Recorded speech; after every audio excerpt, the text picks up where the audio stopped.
Mas na hora ali grave, que não se tem opção, que tem que se transfundir sangue, como vai se ficar? É um dilema muito grande, né? E infelizmente, tenta se evitar ao máximo.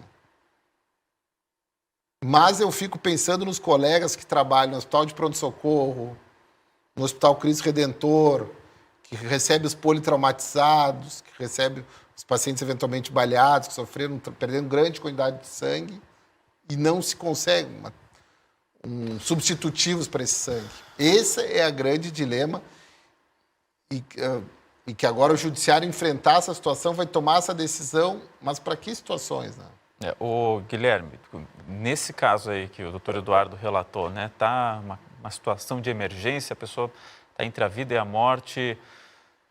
Como encarar essa situação, considerando o ponto de vista de que a religião não permite esse tipo de procedimento? Isso. Muito importante, doutor Eduardo, o senhor nos traz aqui a realidade. A realidade, de fato, ela é realmente um dilema moral muito sério sobre o médico, não só moral, mas prático e efetivo naquele momento.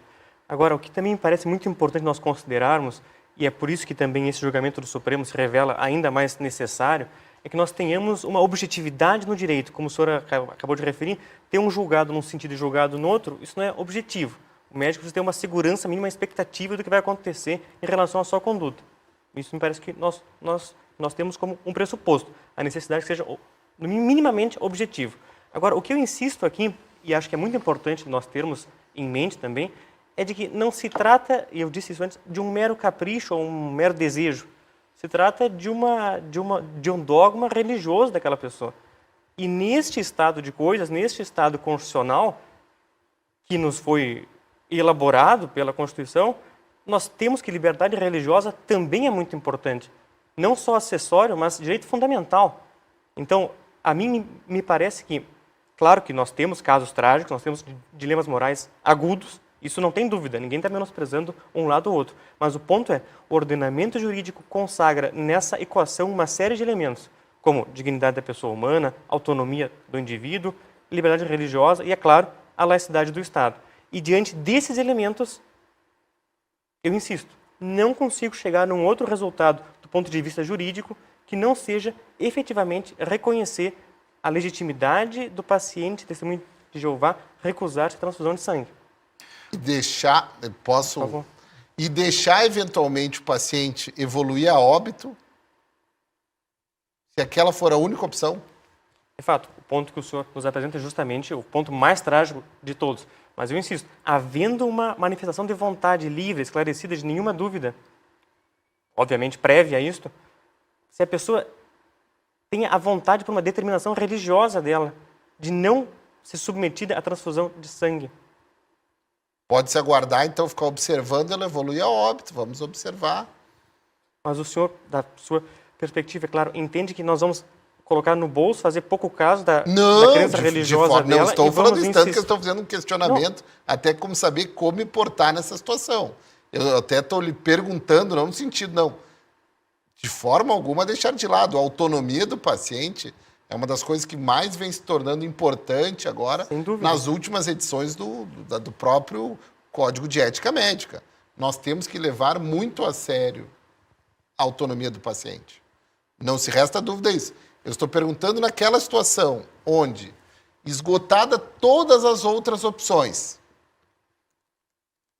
até a boa medicina agora estabelece, se resguarda a situações extremas da transfusão sanguínea. Até para evitar a transmissão de doenças, a transmissão desnecessária, porque uma transfusão sanguínea é um transplante. Como se fosse um transplante, pode com todas as repercussões benéficas, mas maléficas que um transplante pode causar. Mas tirando essa questão de lado, não existindo outras opções, o paciente tendo feito a manifestação clara de vontade de não querer ser transfundido, deve-se observar ele evoluir ao óbito, ao êxito letal e não transfundido? Mas se aquela foi a manifestação de vontade livre dele... Deve-se chegar? De fato, eu tenho dificuldade de, não eu, mas o ordenamento jurídico, reconhecer que caberia ao médico intervir de forma a desrespeitar a manifestação de vontade fundada numa crença religiosa. E tem outras questões que podem ser levantadas ali.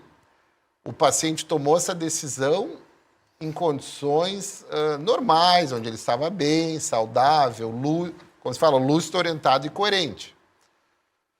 Em uma situação extrema, que o paciente está com hemoglobina, desculpe falar um termo médico, assim, está com sangue muito baixo, não está conseguindo transmitir oxigênio para as suas células, que é transmitido através do sangue. E aquela é a única opção. Vamos deixar que siga a história natural e vamos deixar ele observar, ele evoluir ao óbito. O ordenamento jurídico garante isso. Eu estou fazendo um questionamento, eu não tenho convicção, sinceramente.